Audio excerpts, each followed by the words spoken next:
You know. Are we ready to go? Yeah, they're just giving out the trumpets. Good, right. You can have a trumpet, yeah. I'm giving out imaginary trumpets, so you need that. An imaginary trumpet, you'll need it in a minute. We're playing Frank Zappa. Oh, good, okay. I like that. Yeah, don't worry about, just take a trumpet when it's given to you. We'll get to that in a minute. Don't forget trumpets at the top. There's a few late strikers coming in.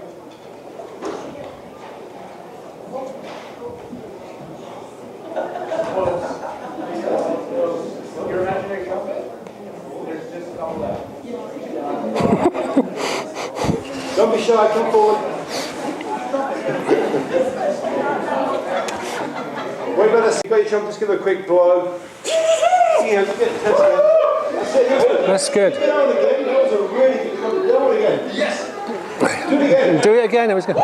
Nice. That's good. This is what we want. Just wait. Test it. Sol. Good job. Good work, Sol. We will be getting to blowing our trumpets later on, but Jean just giving those out at the top there. We have an infinite supply. Professor Paul Clarke brought them all the way from the UK. Excess baggage. Yeah, it's cost him a load of money, that. Okay, as you get seated, I'd like to welcome you all to this invited keynote presentation for CSSE by Professor Paul Clarke. You may not know who he is, so I'll give you a little introduction just to frame the session today. If you wonder if you're in the right place, you definitely are. Part of what you need to think about is the purpose of education, and today it will maybe open up that purpose for you to a rather broader perspective than what you had coming into this room today. So, a little bit about Paul Clarke. Actually, just before I do that, you should acknowledge the sponsors, so I will do that. I made a list here. Because Paul doesn't come cheap, so there's several sponsors. BIU have actually are cool and actually have included Paul into a new centre they're starting, so they realise, oh, asset, or you can. CSSE are very pleased to support Paul coming. Also the Congress International Fund, and the final group, probably the most important group, because they've just brought the right amount of money to bring Paul here, Feet. Hey, contributed. good old Feet. The last little donation, Paul said, okay, I'm coming. So, first of all, who here believes we have a global issue around the weather? Put your hands up. We have global warming. Who believes there's a problem? Okay, put your hands up. Hands up. Good. Oh, this is a pushover. Just feel that who believes in the next 50 years this problem may lead to total human anarchy? 50 years, total human anarchy. Me. Put your hands up. Believe, right? 10, 60 years. If we carry on the way we are, 60 years, total human anarchy. Hands up, hands up, hands up. Good. You're right, ballpark, because probably 30 to 40 years, if we carry on where we are, it's going to be a drastically different system we have to be working in to survive. Let's be clear. We're in a very different place where we were when we thought we were entering into the sort of realized world that we all wanted when we believed that industrial revolution was going to make a difference. So we're in a different world. So with that in mind, we need an understanding of what's the possibilities of changing our system. And education is where the start will be. And Paul was basically dedicating himself to that idea. How do we get a sustainable, educated citizenship who can now move us into a different way of being? And one of the questions that Paul raised for me, and I've sort of put it down here, how do we prepare children who have to take responsibility for a world they didn't create? How do we help them create a sustainable world when we have given them one that isn't such a sustainable world?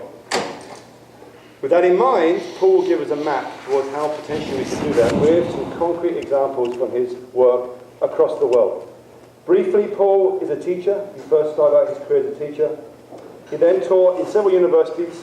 He's a bit nomadic. He's gone Manchester, London, Southampton, Cambria. He's also now working with VIU. He's Canberra, sorry.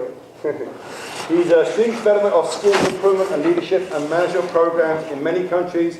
In the list he's worked at in the governments are UK, China, Australia, New Zealand, Germany, Iceland, India, USA, Canada, Luxembourg, Moldova, Somalia, Sub-Saharan Africa, and Hong Kong. He's been around. He actually was a special advisor to the Blair government when they were trying to figure out how to work with extremely failing schools. How do you start changing those curriculum? He advised the Blair government on that. In Australia, he's worked with indigenous schools in the Northern Territory for sustainable living, developing their curriculum. In Hong Kong, he developed a support network for those schools to identify as successful schools, but how they can start developing sustainable projects in that country. At the request of Prince Charles, he actually now advises on the START program. Some of you may have seen I tweeted out, because Prince Charles was on yesterday back in the UK. He wants to cover the whole of Great Britain with indigenous trees. And Paul was part of that initiative, or that idea for that initiative. So Prince Charles actually gets advised by Paul. Am I allowed to say that? No. Okay, he talks to Paul. Got to be careful, because security. Okay, Paul at present is Director of Sustainable Leadership at Mott MacDonald, not the McDonald burger. Mott MacDonald is one of the biggest engineering firms and consultancy firms in the world.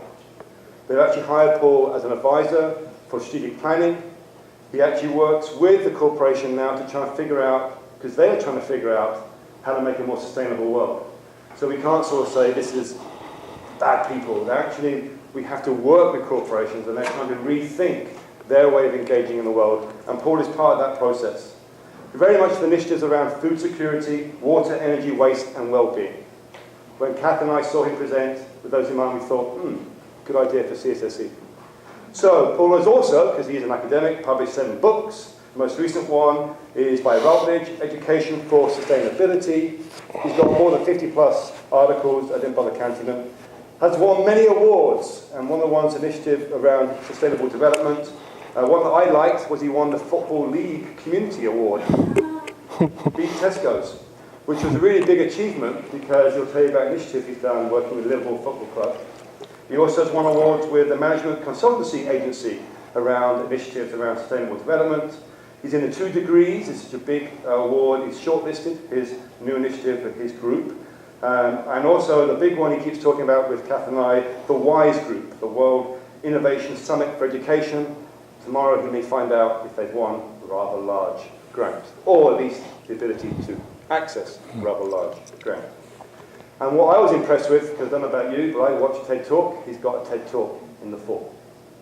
So with that in mind, I'm recording him, because a lot of people haven't turned up, not knowing who he is, so I thought I'd better record it, put it on YouTube, so you can actually catch up on what you're going to get today. So in summary, Paul works across governments, schools, corporate agencies, NGOs, aid agencies, to guide education in the ecological age. On the edge, or off the edge, time for a new map.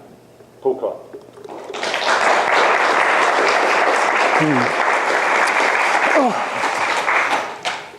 I'd always think you should save your clapping till the end, you know. You never know what you're going to get. Thanks, Tim. Thanks, everybody, for coming along. I know there's a bar open at about 5. Is that right? So I won't hold you back, you know. I don't start very well. I said this the other day to the guys at Feet. I don't start very well, and the endings are always pretty bad, and actually the middle isn't that good either. So, you know, let me just do some clever techie stuff for a second, because I just want you to take advantage of the fact that I bought these trumpets from halfway across the planet. So you're going to use them in a minute, all right? Because this is our starting point. I run a thing called the Pop-Up Foundation, and you know when you wish for something, and suddenly it starts to happen, and it's all a bit freaky, yeah? You've got to be careful what you wish for. Well, the Pop-Up Foundation has been something in my head for the last 25 years as I've been trying to make sense of what we can do with schools, because I think schools are in a dire mess. And I think that's not just in England. I think internationally we are struggling to make sense of this. So I thought, wouldn't it be good to set something up which was just breaking out into something really interesting and different, but not necessarily fully define that, but play with that emergence.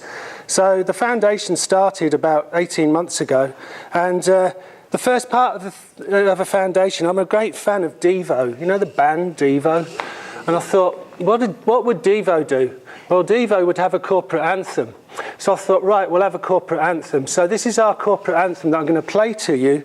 And what you have to do is you have to join in. It's part of the deal. If you're coming in this room, you join the gang, right? If you eat, you're in, as regards the Pop-Up Foundation. It's our thing internationally. It sort of connects human beings and other species. So I'm going to move this on, and it will start to play a tune. Okay, where's my feet, people? Just indicate, because you're my lead trumpeters, all right? Okay, so we're going to go into this. This is Frank Zappa from 1965. Listen to the lyrics.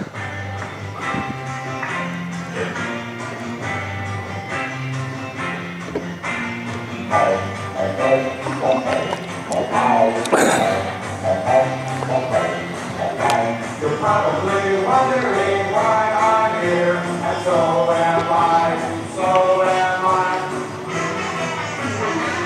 I. Okay.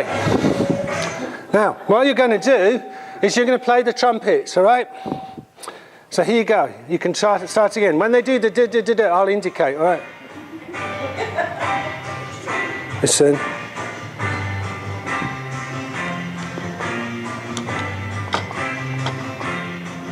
Frank.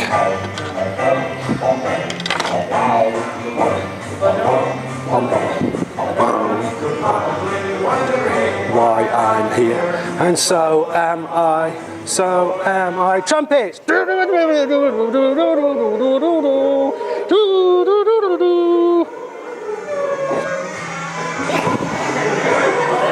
Okay, brilliant. That was very good. Give yourselves a clap.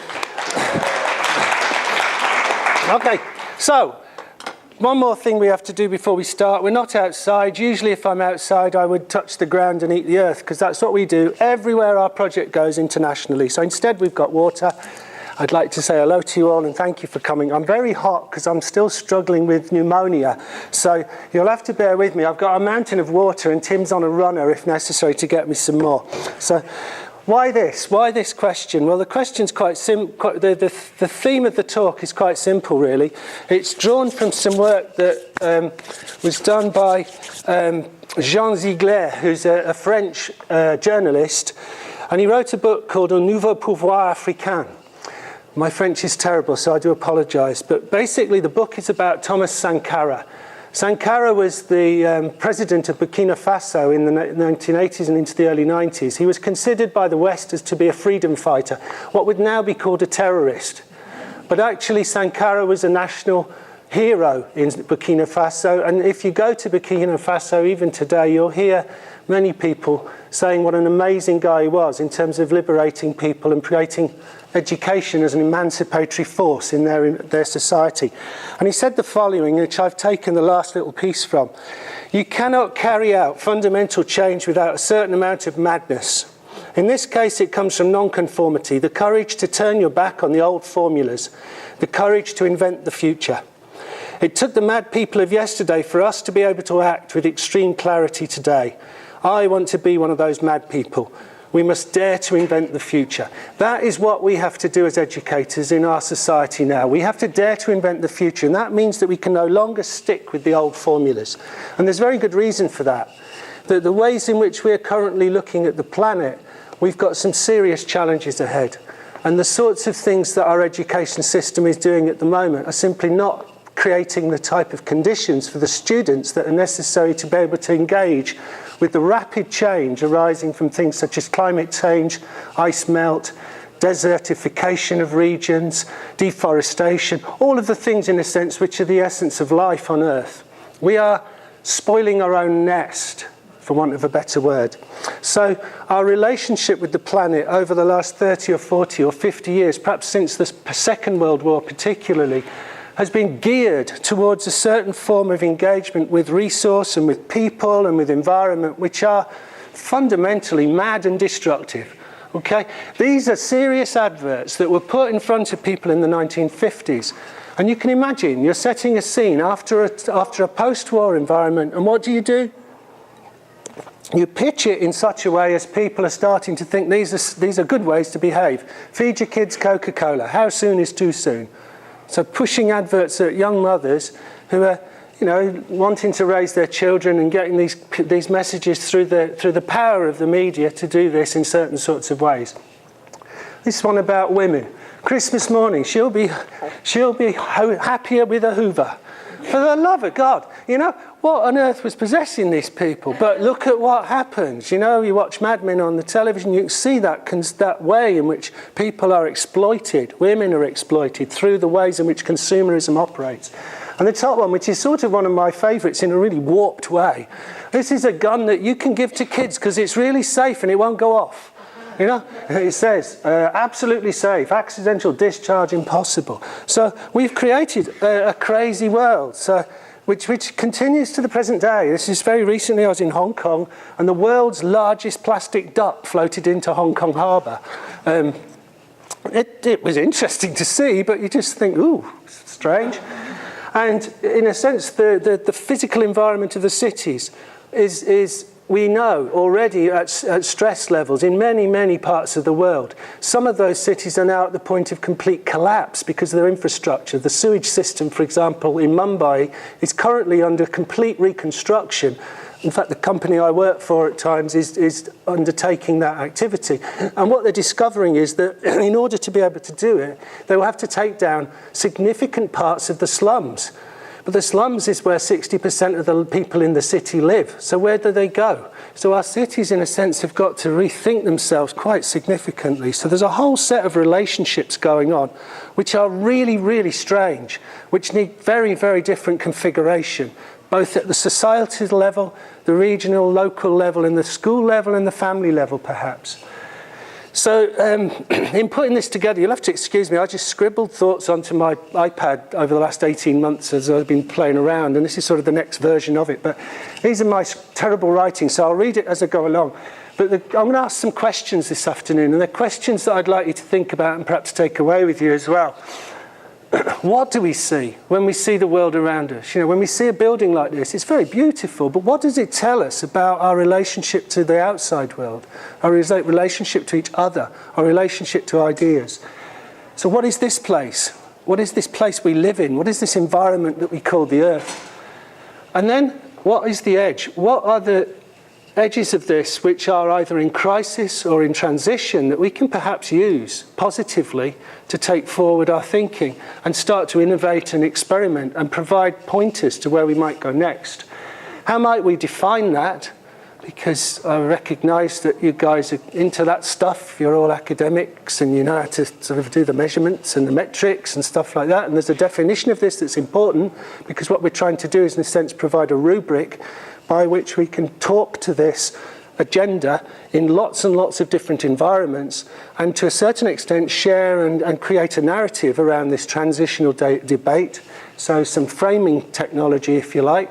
And then finally, what might we do? How might we engage? Which is very much the practical aspects of the foundation project that I run, and looking at the ways in which we sort of act and what the background noise to that is. What are the principles? What are the guidelines? How might we create that type of ethical dimension to the work we do in order that we can begin to successfully engage with the planet rather than destroy it? So if you're not into that, you can go now, okay? If I'm assuming that some of you are hanging around, so we'll carry on.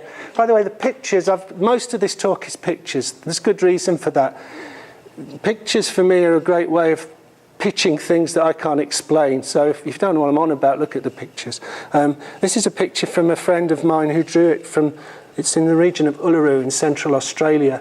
And this picture is a map. It's an edge.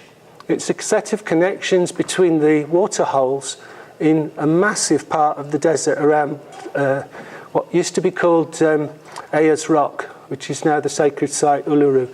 And it's an amazing area.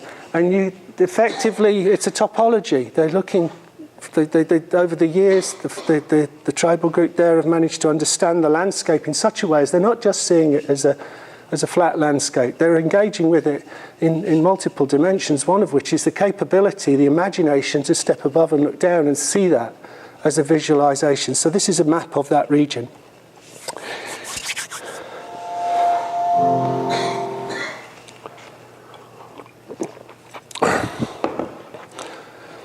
So my question really around this is, what do we do? You know, we've got lots of scientific data coming in now. We know climate change is happening. This is the evidence base of that over the last 100 years. The red bits are where it's getting hotter. The blue bits are where it's getting colder. We're moving now post-war, 1948, 1950, after the Second World War. We're moving into when I was born, 1960. We're now nudging into the mid-60s when people like Pete was born and started to get the hippies, and then we're into the punk rock bit, and now we're moving into Thatcher, and we've gone beyond Thatcher, thank goodness, and we're into the 90s, and we're starting to work through to Blairite times, and whoa. Suddenly you see a planet that's very different from what it was 100 years ago. We're bearing the legacy, if you like, of what happened as a result of industrialization. There's around about a 35 to 40-year time lapse from the emissions that go out now and the effect it has on the planet later. So we're already in a trajectory that is way beyond where we are at the moment. And if any of you noticed recently, although the news in England hardly reported it, we've just tipped the 400 parts per million carbon emissions point, which is considered by many people in climate science to be the tipping point. That's the point at which we start to get what's called positive reinforcement. The temperature, in a sense, starts to reinforce itself upwards because the ice melt is so rapid that the seas get hotter. The hot seas increase the temperature of the water. That then means the ice doesn't create over the winter, which then accelerates and accelerates. We're actually on that trajectory now. We know where that's sort of going. And the consequences of that are quite catastrophic. The intercontinental gyre, all the ways in which the water moves around, and convection on the planet are all being seen as potentially under threat. And if you looked yesterday, the International Committee on Climate Change report, the latest one was released in, I think it was in Beijing, and their concerns are that we're not slowing down on emissions, we're actually increasing them. We're getting faster at chucking out carbon because certain parts of the world, what we rather insultingly call developing nations, from the Western perspective, are inevitably wanting to do what we do. They want to catch up and run their systems and have all the luxuries that we've got. Well, if we had 3 planets and three planets worth of resources, that's potentially possible. But even then, we're on a road to nowhere. So we are facing some huge, huge challenges in terms of how we deal with this stuff. Stuart Brand, in his recent work in 2009, talked about it in terms of 3 things. There is a scale to this. The scale is planetary. There's a scope to this. The scope is centuries. This is not one generation fix stuff. This is intergenerational, persistent activity over centuries to rectify the carbon problem. And the stake, well, we know from past histories that civilizations crash. And our civilization is teetering on the edge in many parts of the world as a result of the ways in which we currently run our societies. I'll come to education in a few minutes, but I'm putting a picture there. But I'll come to education now. There we are. That was a quick few minutes. We jumped time. So what I'm interested in really is, what do we do about this? In what ways do we start to think about how we work with young people, work with families, work with businesses, work with communities, work together as societies to start to think seriously about how we relate to the environment that we exist in a sensible way. Because as Stuart Brand says, we are as gods and we might as well start to behave like it. It's the first time ever within human history that we have the capability to do things that are beyond what nature previously did. We can take apart genetic structure. We can modify, we can do different things to ways in which, in a sense, humanity has always existed in the past. So we are both part of nature, but we also have made ourselves very much apart from it. And in doing that, I think we've utilized the genius, if you like, of the human species to develop the industrial mind. We've done something which is extraordinary in the last 300 or 400 years in Western systems, which is to create phenomenal wealth, phenomenal amounts of excess. And in some ways, that's been a very powerful driver for human imagination and human possibility. It inspires us. You come to universities, you learn stuff, you're fired up by the learning, you're inspired by others that are around you, are interesting thinkers.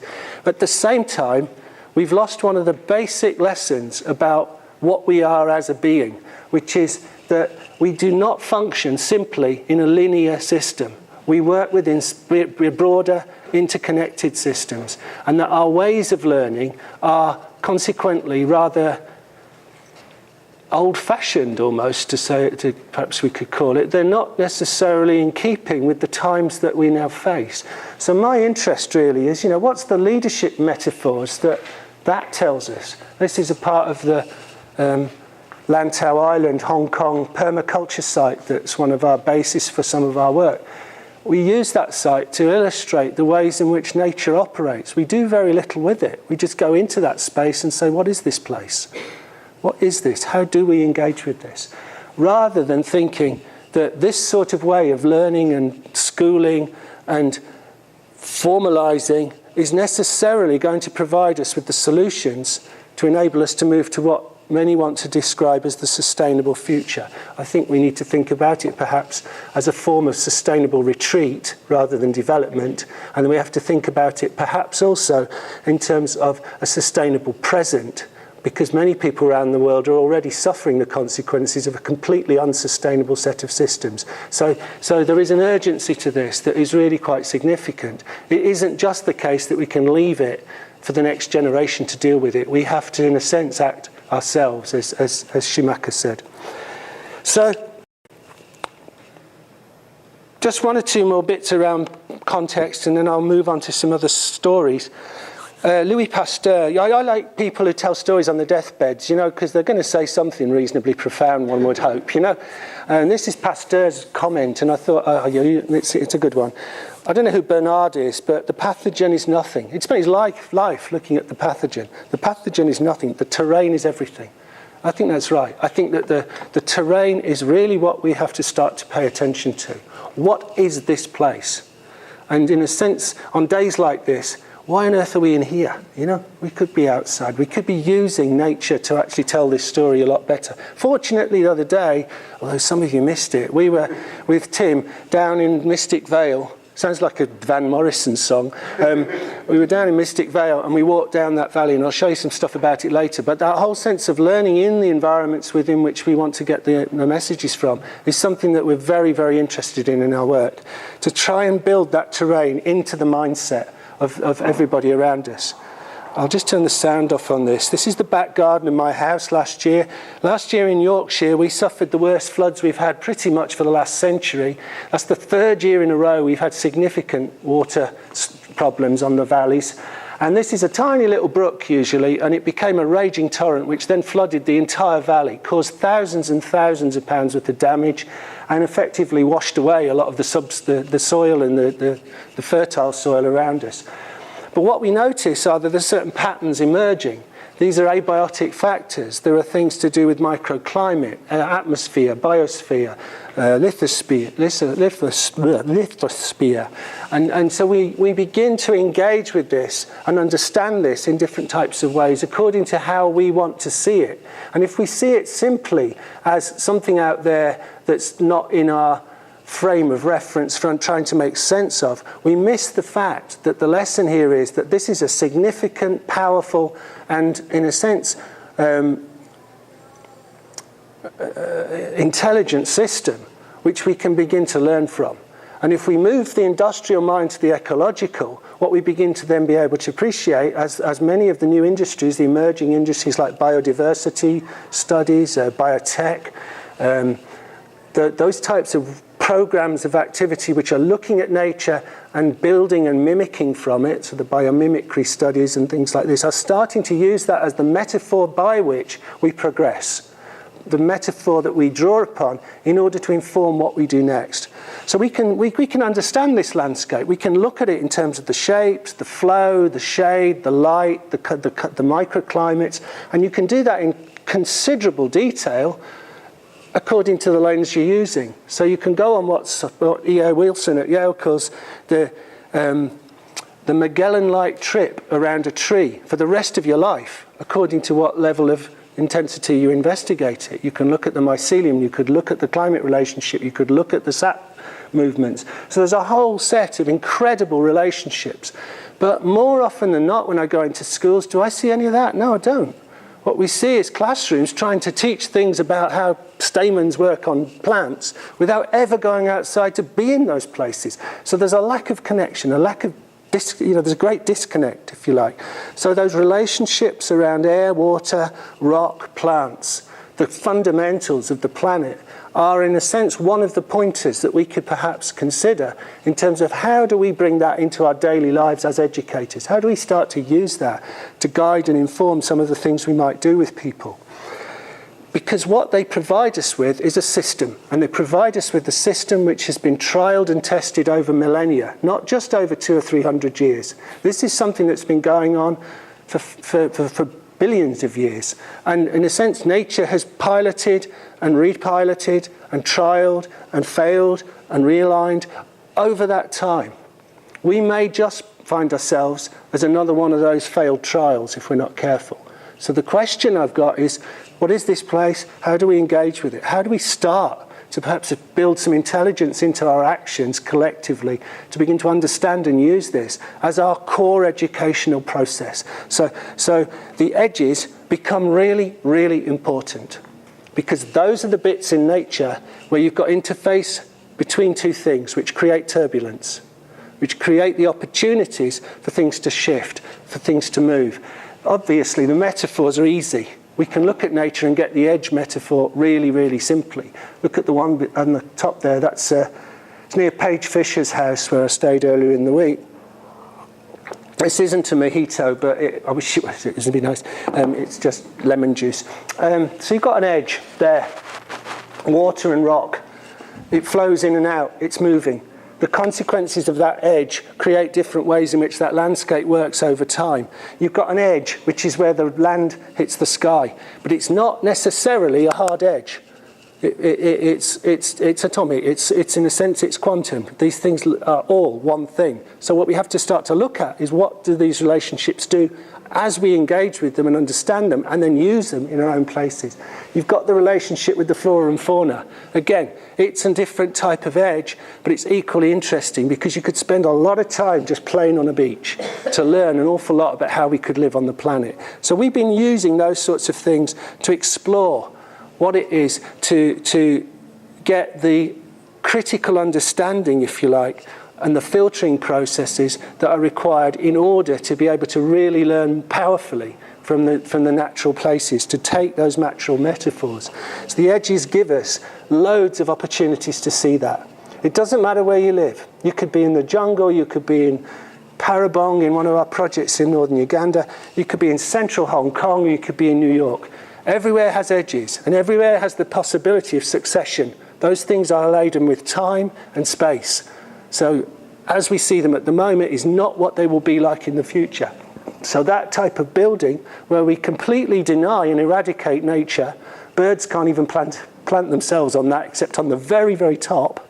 So that building is an arrogant assumption that we dominate. Likewise cities, and increasingly we're going to notice that stuff coming back into cities as we retrofit them, and I'll come on to that in a minute or two. Those sorts of places, hardly surprising, are one example of dysfunctional edges because of the sorts of outputs that we're failing to deal with, such as the massive, massive waste problems we're creating. So what we begin to do is see this in different sorts of frames. And the frames, in some cases, we're using are extraordinarily transformational. They're the sorts of things that blow your mind away. So the top end, the biotech industries, extraordinary changes going on in terms of how we understand the basic fabric of life. And the question it raises, what do we do with that knowledge? Do we continue to pursue that with the machine age mind, or do we pursue it with the ecological mind in the frame? We can still play with that stuff, but we can play with it very, very differently if we do that. Art. This is an art piece. My son's an artist at Goldsmiths. His tutor built a glow-in-the-dark rabbit as a result of genome technology. To point out that this is possible on your back kitchen. You can buy the jellyfish genome off the internet. You can introduce it into things. You can put it into yogurt and make the yogurt go green in 23 days. I know that because my kids have done it. Right? It's scary. It puts us into a place which we, as they said, we are as gods. We need to think very hard about what the consequences are. There's an ethical question that lies behind an awful lot of this stuff. Top piece, 3D printing. 3D printing is going to change manufacturing probably within the next 5 years more than manufacturing has ever been before. I would say that fairly confidently, because what it means is that we can export printed material through data sets to other parts of the world, and all they need is a printer. They don't need resources. We don't have to worry about how to build cities in certain parts of Africa, because we will send printers and we will print the cities in certain ways. The question it raises is, do we print the cities so they become carbon sequestrating cities? Do they become living buildings? And the answer is probably yes. We're beginning to be able to do that. We can grow houses and buildings through technologies which are centuries old, called pleaching, where you build a tree, you build another tree and another tree, you have a tripod, you weave them together, you construct. But what you do is you put into the genetic code of that the capability for that thing to go in different directions. You start to perhaps use that as a mechanism to build new buildings in the future and not take on resources which are otherwise exploiting the ground. So you're looking at all sorts of weird twists to what we were before. This picture on the side is space technology, deep space technology. 2 companies now are vying to be the first deep space mining company on Earth. They've already registered and they intend to be out on the asteroid belt in 2020. You're looking at a complete shift in the way we see our species and our planet. And those are the sorts of things which, in a sense, break from what we perhaps think about day to day in school. If we start to think about the idea of not seeing ourselves as one little planet in isolation, but think of ourselves as part of a massive universe, I think we start to think differently about how we look after that planet, because we have to start to say, we want to keep that thing. We want to be able to keep its uniqueness, because wherever we end up next, and we will get there somewhere, whether we all get there, I don't know, but we will do some type of weird travel, that becomes a means by which we break the imagination of the possible. The picture at the bottom is actually part of the pleaching technology. So you move from the tree to the connection, to the structure, to the physical building. It's not a great image, but it's on our website. So the edge is really weird. It's really interesting. It's a great fertile place to start to think about where we go with this. The third point of the talk is definition. What do we define and how do we define it? Well, the best way we've got so far comes out of things like the Brundtland Commission from 1987, which talked about sustainable development. The problem with that is it's based upon economic development as its primary driver. So if you just develop economically and then slap on for good measure a bit of environment and a bit of social, you're not going to get there. I think there's a whole realignment of that has to have this in the middle. And if it's not in the middle, we're not fundamentally carrying out sustainable change. What we're doing is we're trying to do business as usual. And James Lovelock's work recently talks about that and actually says very strongly, what we really need to educate ourselves is sustainable retreat. Because if we'd have took this seriously, we should have started this 200 years ago. So we're in an accelerated period where we've got little time to make some major changes to how we operate on the planet because of the consequences of things like climate change coming along between the next 50 to 60 years, around about 4 to 6 degrees Celsius shift. And if that happens, huge parts of the planet cannot live in the places they currently live in. So we've got all sorts of tensions. But this is basically our best international hunch at the moment for what we're trying to do. It can provide us with a way forward if we put that centre as environmental. Nature becomes the inspiration, the innovation, the measure, and the worldview. It actually becomes the zeitgeist for the societal shift. You can put this into that place and really make it the engine room of the classroom. And that's really what our project has been trying to experiment with through what we call ecoliteracy. Fridtjof Capra's work down at Berkeley is very much about that. What can nature teach us? It's what the biomimicry gang are doing in a lot of the new programs as well. They're saying, nature's got lots and lots of solutions to these things. We don't abandon our science, we focus it back in to that being our guiding principle, so that our activities are carried within the carrying capacity of the planet. So as a project, what we've begun looking at is, okay, let's just say the orthodoxy is struggling, so how do we confront it? Well, we can confront it by reinventing some of the relationships that are perhaps taken as given or even not even noticed because they're edges. So the relationships between children and other children in a school, or children and groups of children and the local community, or that community and businesses and school, or step further and you can go from school to cross countries to other schools elsewhere. We sometimes call them networks. Or you can then extend the network to being effectively a system globally that connects around some of this stuff and starts to talk to itself, and build into that some of these basic assumptions and then use them to drive a different form of pedagogy, if you like, to make sense of it. So we're playing in this program with the idea of space and time. We know we can't do this immediately in some cases, but we want to create some basic conditions by which people begin to move out. But we also know there's urgency, so we try to focus on some of the areas that are most in challenge, most in crisis, and see what type of interventions might be suitable to help those places to combine with us in partnership to make sense of what could happen next. Fortunately, we're not alone in this. There's a lot of this work going on internationally. And it's drawn quite heavily, in a sense, by people like Arnie Nass's work on deep ecology. And in this case, E.F. Schumacher's work, where Schumacher talked a lot about some simple, replicable technologies. These are things which people can take in any environment and use, develop, modify and play with, and actually be in a position to take from their own environment, maybe their own backyard, and repeat in scale. So we start to look for what the patterns might be. What could be repeated here? What could we use here that would helpfully take us from the small scale to the system level? Bearing in mind the system is an ecologically driven system that we're trying to play with. The bottom point is the most important one. It's not about mechanism, it's about creativity. We want to put this into an environment where there is no set frame of reference. So it has, in a sense, some of the capture that's there already out in things like the internet with open source technologies. It's using that mindset to say, let's do this version 1, version 2, and continually feed this with different people's information and ideas so we can begin to create something which is set around a set of core principles but can evolve.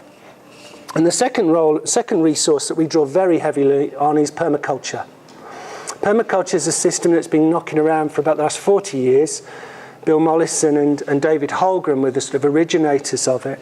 And basically, those 5 principles guide our project. The core one is everything gardens. Any form of intervention, be it building a football stadium, putting a water system in, planting a plant in the garden, is a form of gardening. It affects something somewhere else. It disturbs, it creates that turbulence, it creates an edge. And in doing that, we have to then watch. So there's a lot of things to do with the participatory role we have to not make huge changes, but to do those changes with a view that these are, in a sense, going to have the greatest effect with the least effort. This is about saving energy, ultimately. It's a mechanism to engage without expending masses of energy. We know the yield is theoretically unlimited because the planet has been abundant for millennia. So the lessons from nature are quite clear. This is doable, but we have to be intelligent about how we engage with it. And finally, the solutions quite often exist already with the problems that we're facing. So you could look at school systems and ask the question, why have we got lots of kids that are disaffected?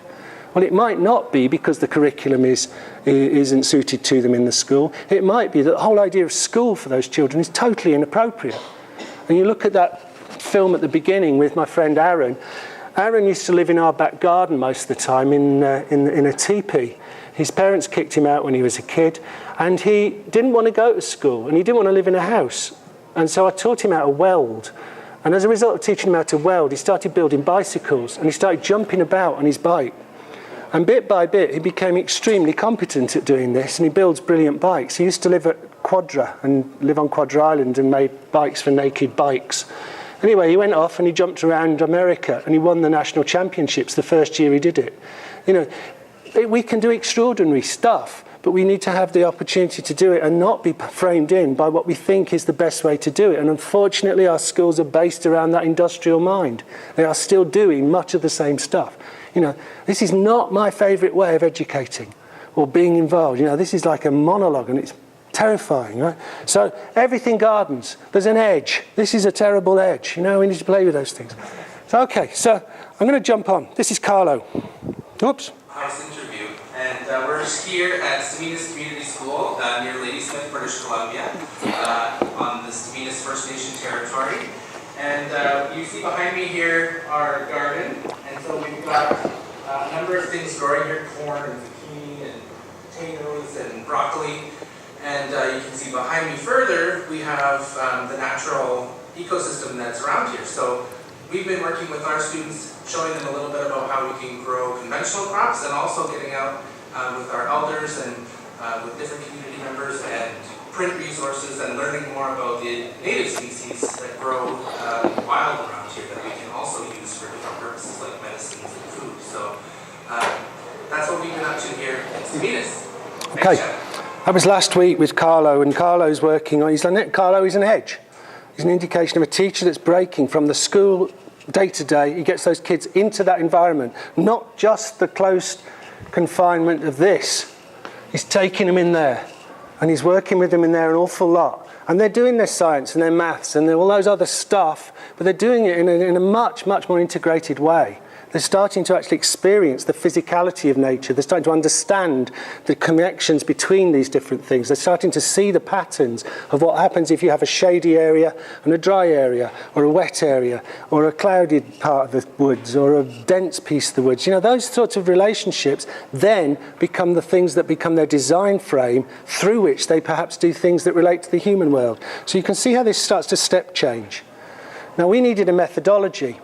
And we wanted to work on something, again, which would be open for those sorts of children to have a reference point, and those teachers to have a reference point to use. So we came up with this as a sort of version 1. The point being that this is part of our holistic design system we use, and the ways in which you connect it up depend upon what your projects are. It's guided by lots of other interesting pedagogy around things like project-based learning. But, you know, you could start with evaluation. What's the connection? Or you could start with, what are we doing here? Or you could start with the boundaries. Doesn't matter where you start, doesn't matter where you finish. The point is, you need to touch all of them.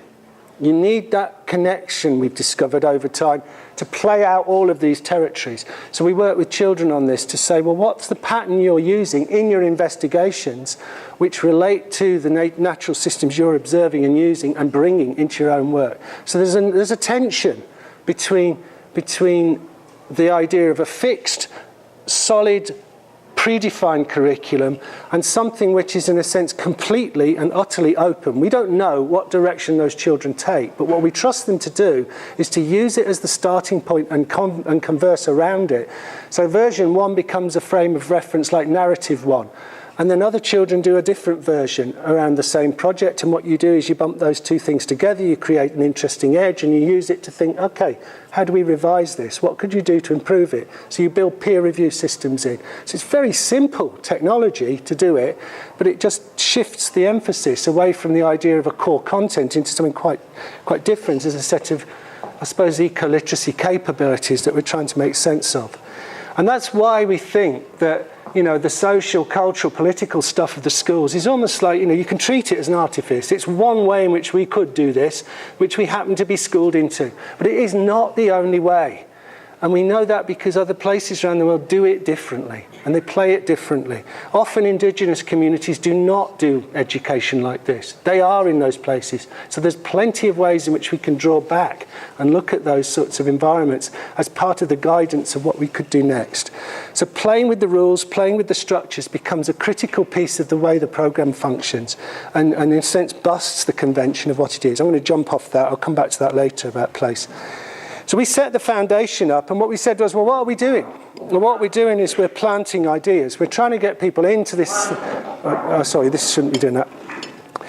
This was a project we did recently in London. We were asked to go to the Chelsea Festival and to go to the general public and put those people put people into these boxes. So I'm going to try and halt that for a minute. This box was really quite unpleasant to be in because when you get to about this high, you feel like you're in a coffin. That was one of our PR bits for it. We set up a project called Planting Ideas, which, again, the other colleagues the other day were involved in. We put people in the ground.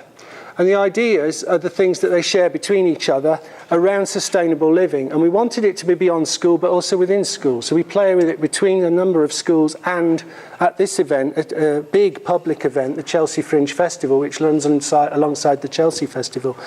It was fundamentally about sustainable urbanism. What we're trying to get to is how can we engage with people to begin to bring these ideas into the contemporary mindset in such a way as it becomes fun, engaging, slightly odd, but that dissonance is actually extremely useful because once you get people there, they then start to experiment. It's what we know about the edges of science and art.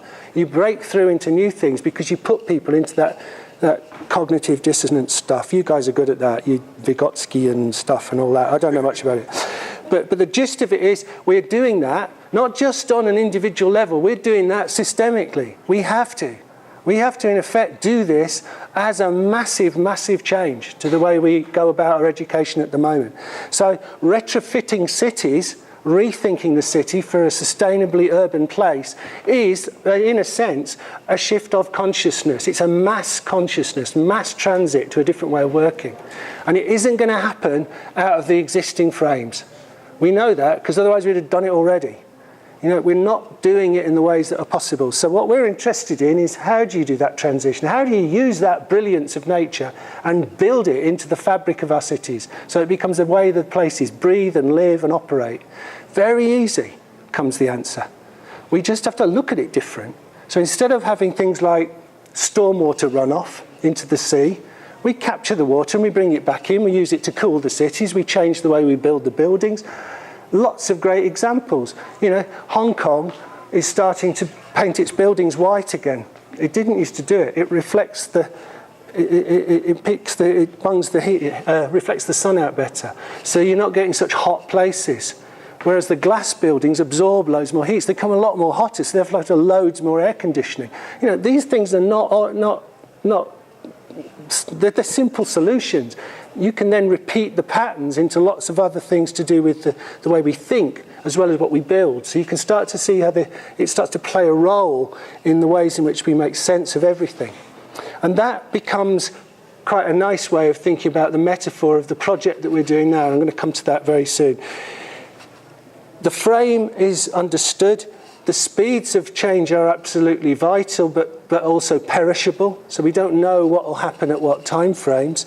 There are different types of levels and different types of volatility to this project, these ways of working eco-literacy into educational places, but they all have the basic thing that you have to create, in effect, one enormous type of compost heap of activity, because that is a massive new energy source we can use. We can think differently about the inputs. We can think about what we put together. We can think about the ways in which we create new constants for sustainability.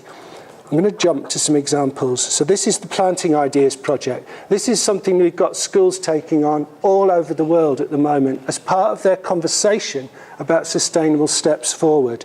And what they're doing is they're simply working on the idea that we share ideas day to day. We're going to do this outside. We're going to invite people that are not part of the school and persist with that conversation week after week after week after week in terms of the innovations that they might bring. So when we did it, we just got 75 or 55 people from different sectors that are working on sustainable solutions in England.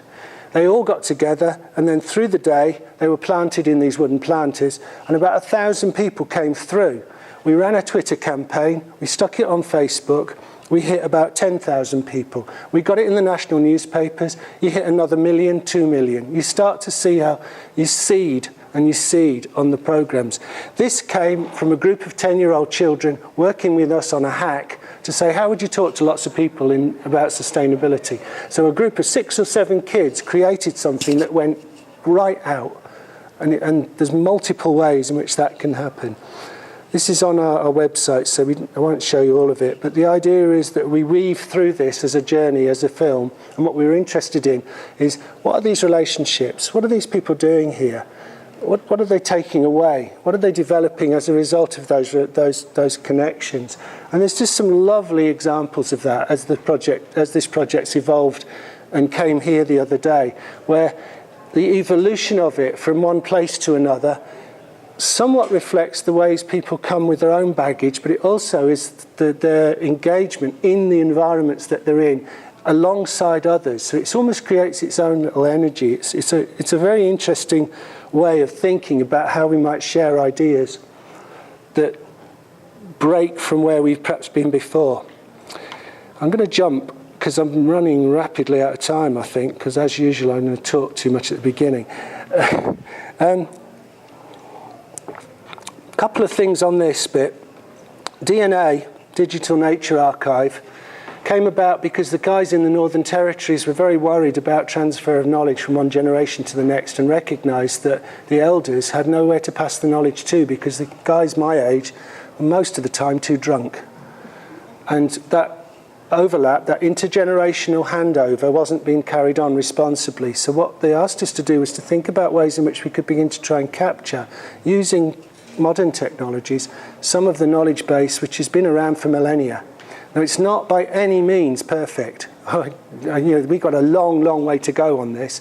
But what's interesting is, within very short time, it's provided a platform where we can start to bring together stories from different places that illustrate that direct relationship with place and edges, and the conversations and stories that help people to construct an understanding of an ecological literacy from the archive, if you like, of human indigenous background, and then start to bring that together. So we're talking at the moment with colleagues over at Page's Place, VIU, and colleagues over in Darwin to look at ways in which that could be an intercontinental conversation, because what we're noticing is there are very similar patterns.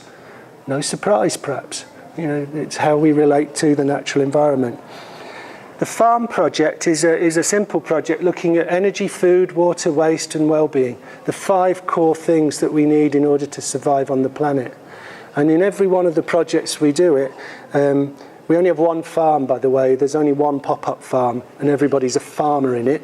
In every project that we've done it in, the schools that have been involved have tended to do food growing first, and then move towards other pieces of the technology afterwards, the water management, the waste management.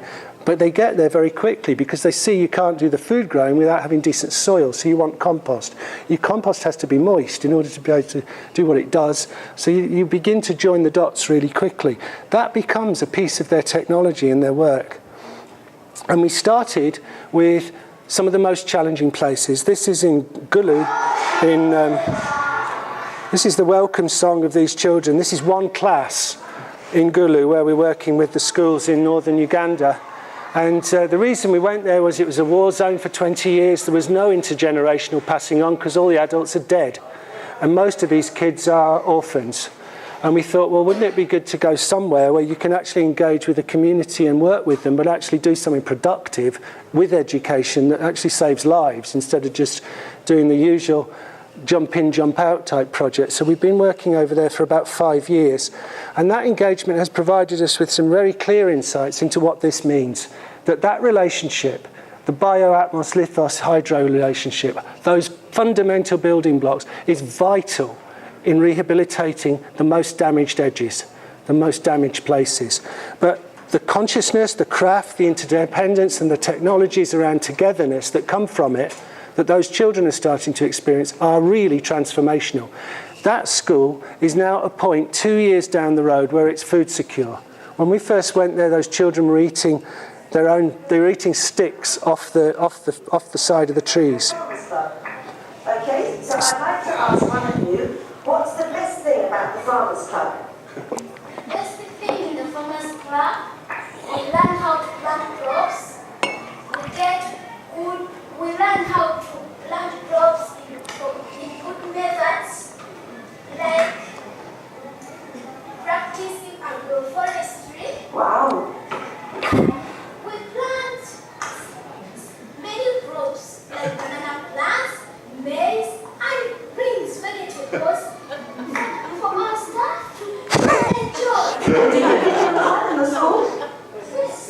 Oh, good.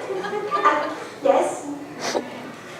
In the Young Farmers Club, we learn so many things so that you can share with our family. Oh, okay, so let me ask one. Let me ask somebody else, says Alison. So that's the Young Farmers Club. Those girls are all often child mothers. They're living in the school. And Susan, the head teacher of the school, decided she was running the farm programme, the pop-up farm programme, and what we were working on was food security. So the children now eat every lunchtime a big meal of food that's grown on the school site. And it starts to get into that thing of building sustainable, resilient communities. And you can't do much unless you can eat. So, you know, food becomes a starting point. But then you take it back into Burnley, where I've been working with kids in the schools in Burnley. They're coming into school without food. This is a developed Western post-industrial environment. Same challenges, you know. So there's a persistent thread here about what is it we are doing with our young people that has no sense of compassion for that transition from one generation to the next. So the project then moved on, and we said, right, wouldn't it be good if we started to actually build economic development into this? So you've looked at environment, we're building economic and social. So you've got those pieces of the sustainable development jigsaw. So we set up a coffee company. And in setting up the coffee company, we touch a larger constituency of people, not just in school, but between schools. You can teach the agroforestry, you can teach all the farming, food secure stuff, but you need an economic piece as well, because then you can continue to develop your resource, if you like. So at the moment, the project linked up with Sendercow, and particularly with our friends in Seeds for Development. We've got 28,000 coffee plants in this environment. We've got something like 280 farms. We're running about half an acre per farm. So every single farmer is, in a sense, building resilience in their own place. And if they go down, there's at least somebody else they can lean on. So you're building that sense of collective togetherness across a region. Bearing in mind this region wasn't farmed for 20 years. It's a completely open space.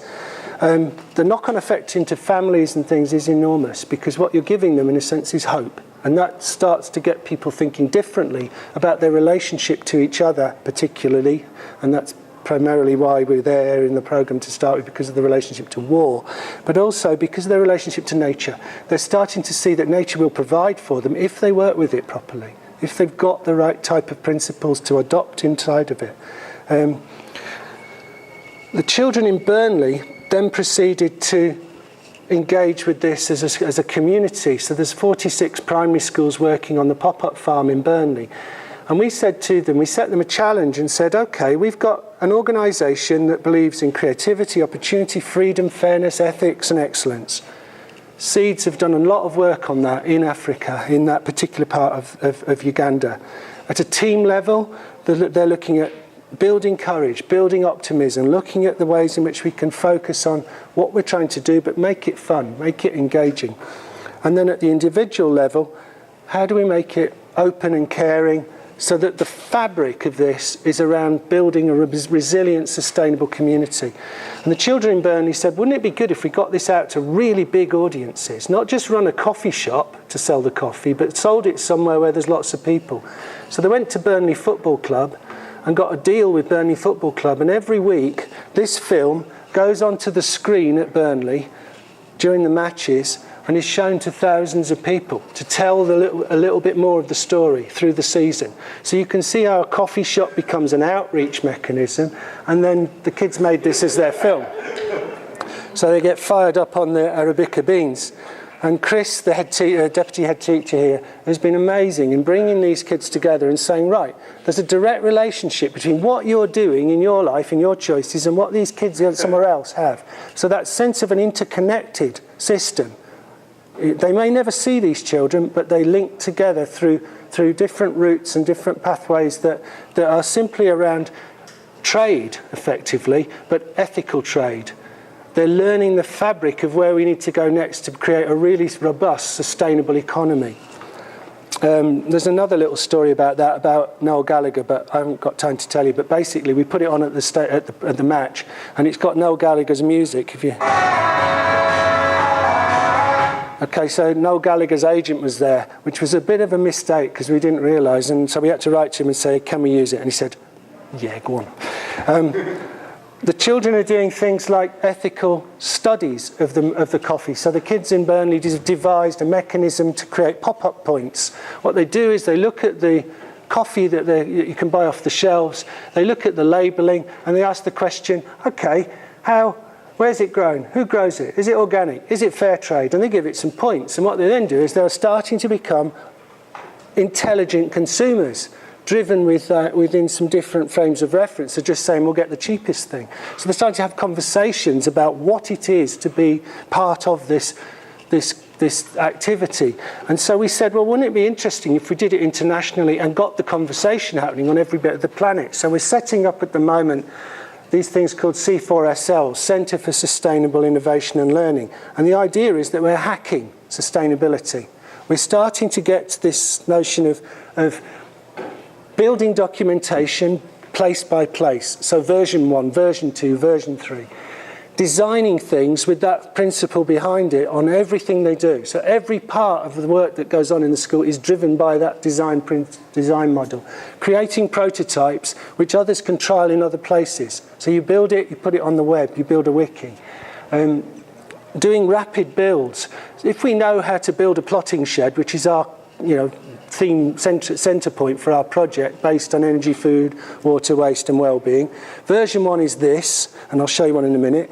And then version 2 can be hacked because you can improve it, but you need other people to look at it and do it and build it elsewhere and start to share it. So these different centres have different types of nuanced interests in it, but each time they're optimising, they're moving it forward. And so there's different ways in which this programme is beginning to accelerate, which we hadn't anticipated. So this was helped by conversations with people at IBM that did a hack for us on how could we create a really efficient version of the pop-up farm that's got the data flow from stuff coming in this side, basic tips about farming or health advice or HIV/AIDS or sanitation, into the core of the project, which is the solar panel plotting shed, which is doing certain things around community and school links, and then comes out the other end as a data set which can be then reinvested here, tapping on the way the NGOs, the enterprise projects, the other things that come with it. So you start to have this continuous cycle of actions and interactions between individuals and groups.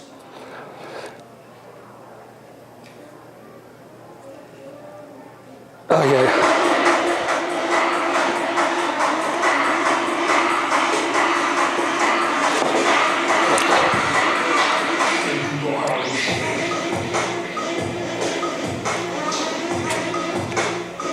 These are school principals in Australia doing their first hacking day, working out what's school governance going to be like when we start to do this stuff. Okay? What are the things we've got to get our heads on, and how do we bring that sustainable principle stuff into the middle of it?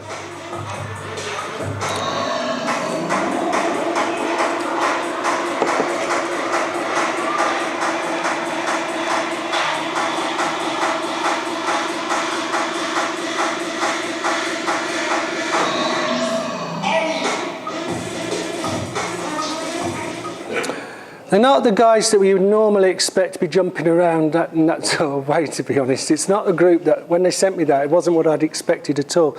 But I think what happens is that as people become engaged in the conversation, they start to let go a bit. And in letting go a bit, they open up the spaces. It's this edge stuff. And that becomes the territory that's really ripe and fertile for doing new stuff and building up this idea of a worldview, something that's different to what they might have done before individually or together. I'm going to have to jump, unfortunately, to the last two slides because I just want to spend 1 or 2 minutes just talking about it in terms of how it frames, because I think how it frames becomes incredibly interesting. I think what we're beginning to see, and it's not just our project, these are lots of these sorts of things going on. There is a transcendent piece to this that is beyond self.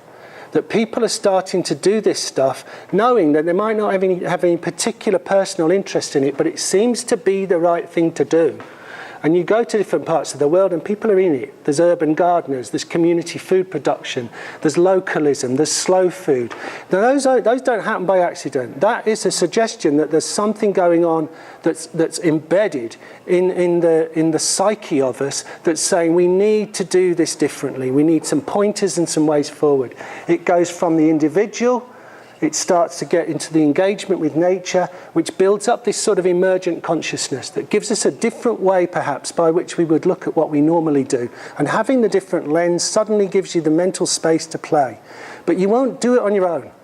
It has to be this sense of community that's part of it. So that side, what types of systems, what type of culture, becomes part of the debate, part of the engagement. So it continually flows between individual, collective, exterior, interior. And you've got this persistent exploration, which is in a sense a way of thinking about the pedagogy. It's a way in which we could think about the design and the flow of this thing.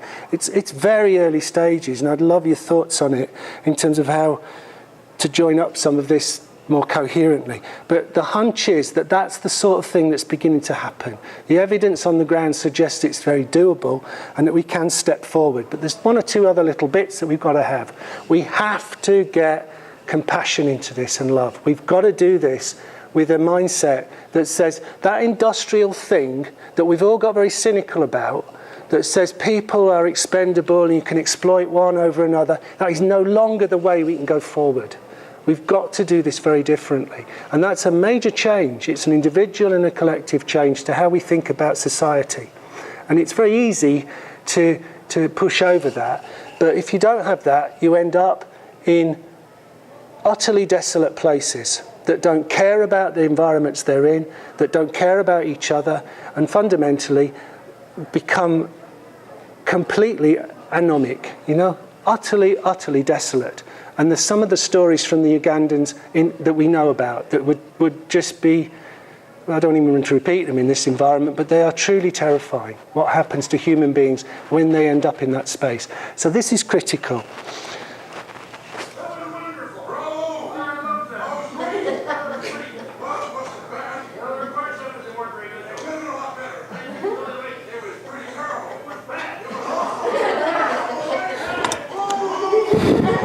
Thank you.